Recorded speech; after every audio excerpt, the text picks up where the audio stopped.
Hello, this is Justin7. I wanted to comment a little bit more on the dispute between EasyStreet Sports and the player. EasyStreet has, throughout the whole dispute, has been misleading, omitting facts, and generally playing unfairly. And if you go back and look at some of the first things they're claiming, one of the first statements they made was that the player played 5,848 hands in 326 minutes. So immediately there's this huge discussion that lasts a week about how can a person play for over 5 hours. Nobody plays that long. And it goes back and forth.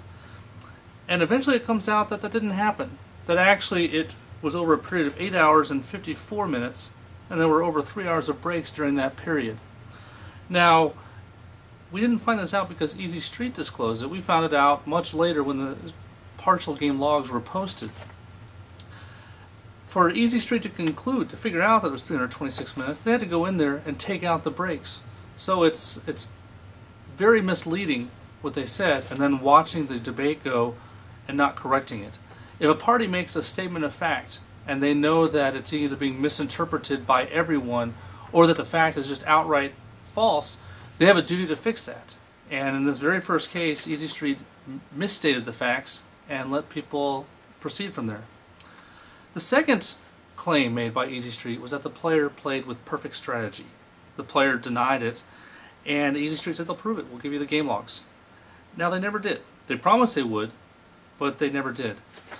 The only person who has the ability to either prove or refute this claim is EasyStreet Sports. They have all the evidence. And normally, when a party has all the evidence, and the only way you can prove or disprove it is from this party providing the evidence, if that party refuses to provide the evidence, you assume the evidence is against them. So in this case, it's been over a month since the dispute started. EasyStreet still hasn't publicly shared the hand play logs. You can't tell, no one can tell whether or not Corey played with perfect strategy. So their refusal to give the logs gives rise to the inference that Corey was actually correct, that he did not play with perfect strategy. Now, EasyStreet makes another statement that is false. They say there was no pause after his second and his third royal flushes, that he continued at a speed of 2 seconds per hand after he hit both royals. Now, this is misleading in a couple ways. First, it's factually incorrect about his speed. After the first royal, he played his next hand 5.5 seconds later. After his second royal, he played 3.8 seconds later. In both of those royals, though, he kept playing until he lost another hand. So one of those royals, he lost and he stopped right away. On the other royal, he won something, played one more hand, lost. And in both of those, he stopped playing within 1 or 2 hands. EasyStreet didn't disclose that. They omitted to explain that, and made people think that he was, he played 5 hours non-stop, not stopping for royals at this super fast speed. Now, a fourth statement by EasyStreet that is just misleading as well, that when the player hit the royal, he didn't remember what any of his cards were on the royal. Now, what they did that's misleading, the player says that the phone conversation took place 9 days after he hit his royal. Now, I realize that in that 9 days, he, after he hit his royal, he lost another $12,000 playing jacks or better. He played, thousands of hands. And to hold a player to remembering his hands 9 days afterwards, the player also said he was being sarcastic. He had no clue what it was, so he just said, yeah, I was dealt, whatever. And if you listen to the tapes, you'll be able to confirm that. So it's another case of EasyStreet saying something that might be correct, except it's very misleading because it's taken out of context and other contextual information is left out. So after we ruled against EasyStreet, they had made misrepresentations on the length of the player's sessions, the speed of the session, and his reaction to royals. It omitted all kinds of relevant information from the discussions, and you have a duty to correct this. You can't just leave lies out there that you know are incorrect, or then you're at that point you're taking that lie as your official position. After SBR ruled against EasyStreet, they decided they didn't like the result. They didn't want to abide by a recommendation that they pay the player. So at this point they decided that they were going to have TheRx arbitrate this dispute. They made it sound like Corey had asked them to arbitrate it, and Corey did ask for help a week and a half earlier, but the site's owner sent an email suggesting that it had no interest in helping him, and in fact he was banned from the site. Okay, so but that doesn't mind. The RX continues to handle this claim, this dispute, except that the player can't post there. He's banned. Alright, and at the very beginning, this neutral arbitrator at the RX says, upon investigation, we discovered he is connected directly to 34 accounts, all closed for fraudulent activity, spread among 21 offshore books. There are possibly more, but our investigation felt these were sufficient to show what type of player Corey1111 is. Two things that are alarming about this statement by the arbitrator from the RX. First, there was never any proof, which is a recurring theme. Every allegation, almost every allegation that's made against the player, there's no proof. But the second is, what is the role of the arbitrator? You know, the role of the arbitrator, he's a fact finder. He tries to help the parties reach a dispute. And in most cases, you keep things confidential, at least until the end of the... you keep things harmful to the parties confidential until the dispute is resolved. And in many cases, the harmful things never come out. Now, in this case, the arbitrator is telling the public, this person's a bad person, don't trust him.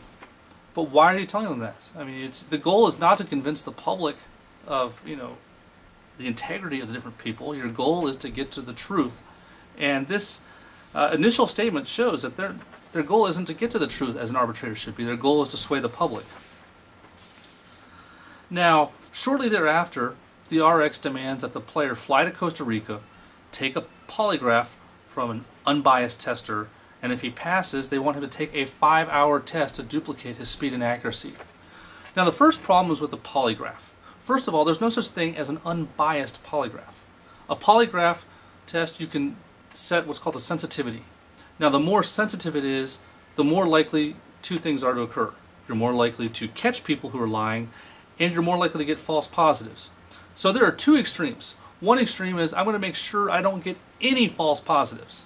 You know, every person, but you're not going to catch anyone.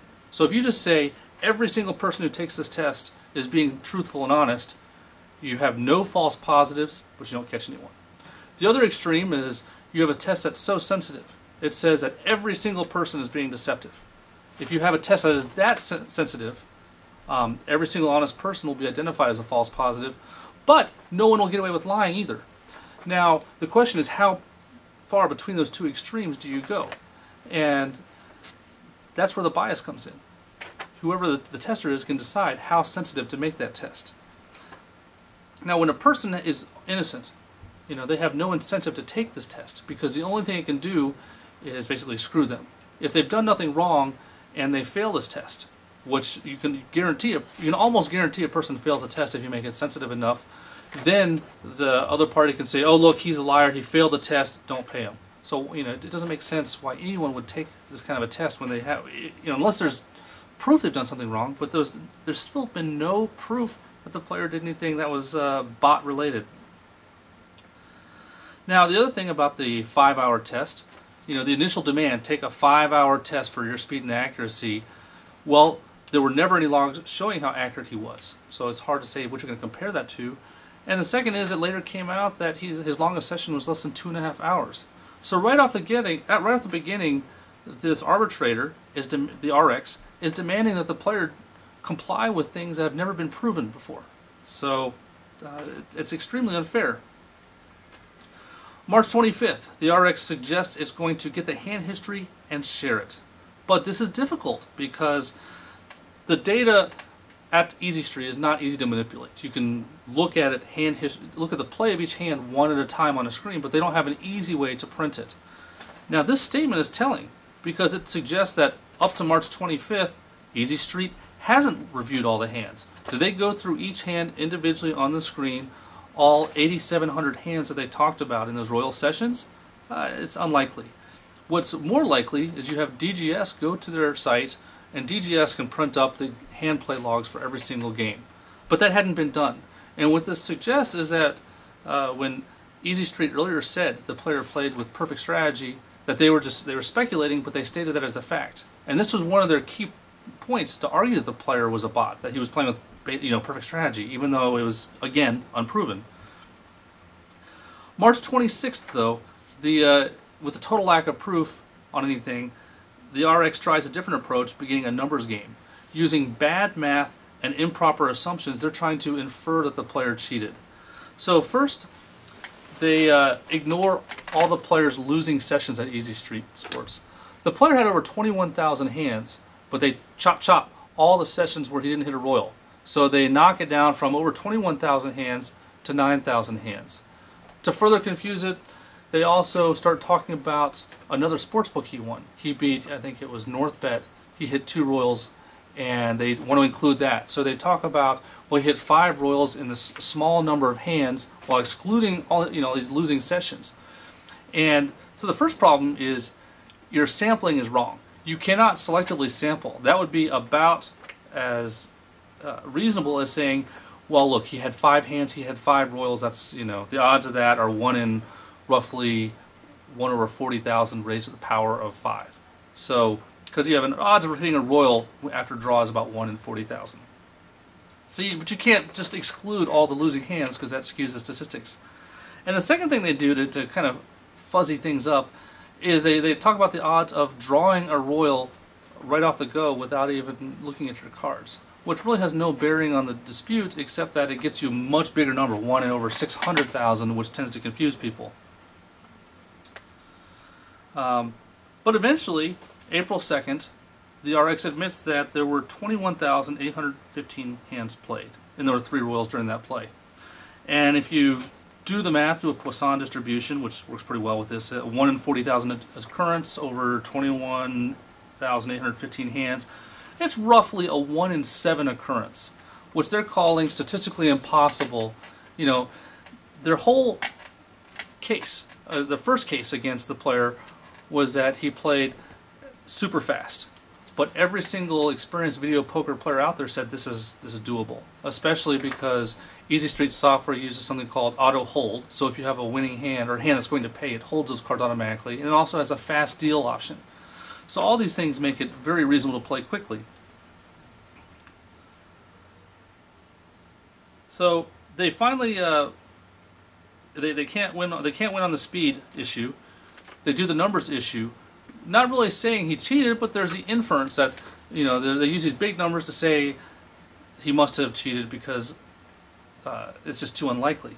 And finally, the last I'll call it outright fraud. They publish a report of an expert, and the expert's report is laughable. He has 6 points in his report. Why doesn't the expert disclose his name? I've never heard of someone trying to be identified as an expert who wouldn't identify his name so that his background can be checked and his credentials verified. If somebody tried to present an expert report without his name in any court, he'd be laughed off out of the courtroom. The expert concludes that, quote, a human did not play 8,762 hands of the video poker that were examined. It's based on the fact that there were all these hands played without a single error. This is a, quote, statistical impossibility. 2 thoughts. How did he conclude that there were no errors? Did he actually review all the hand play himself when to date not even TheRx and EasyStreet have access to a log with all these hand plays? And second, what is a statistical impossibility? I've never heard that term used in the context of when you have a finite set of possibilities. Now, another thing in the expert's report, under bullet 3, he claims the player had no reaction to the royals. He continued playing, same timing and speed afterwards. So, once again, it looks like he didn't actually look at the game logs. Because if you looked at the game logs, he would see that here are the delays, 5.5, 3.5 seconds, and that the player stopped playing. But the lie gets repeated, and hopefully people forget that. Now, here's another interesting thing. When he's reviewing the hand play, that getting 3 royals in under 9,000 hands is statistically impossible. Well, for a person who's a software engineer who presumably has a background in math since he's also touting himself as a casino expert, what does he mean by statistical impossibility? Well, the odds of getting 3 royals in roughly 9,000 hands are about 1 in 700. Unlikely, but 1 in 700 occurrences happen all the time. The expert notes that the player is playing 17.6 hands a minute. If you divide 60 seconds by 17.6, you get about 1 hand every 3.4 seconds. He then concludes that because it takes 1.3 seconds to load the screen up, that only leaves the player 1.7 seconds to play the hand. So what the expert is saying is that 1.3 plus 1.7 adds up to 3.4. Huh? Yeah, I mean, come on, you're touting yourself as a software engineer and an expert, and you can't add 13 and 17? But then the last extreme claim is that somehow the player overwhelmed the random number generator, which provided favorable odds to the player. I would love to see how he concluded this. This suggests that DGS's software is flawed, that a player playing at a fast rate of speed of a hand every 3.4 seconds somehow messes up the software. Now, DGS reviewed the software. They found nothing wrong. They reviewed the player, found no indications of foul play or cheating. Now, earlier, EasyStreet had asked for extra time to do more tests, and they didn't ever give us the results of those tests. So this would suggest that two different sets of tests found nothing wrong. But all in all, the whole handling, both from EasyStreet and TheRx, is laughable. It's really a tragedy that a player advocate site would go to such lengths to help perpetrate a fraud. Well, that's all for today. This is Justin 7. If you have any questions, feel free to send me an email. Bye.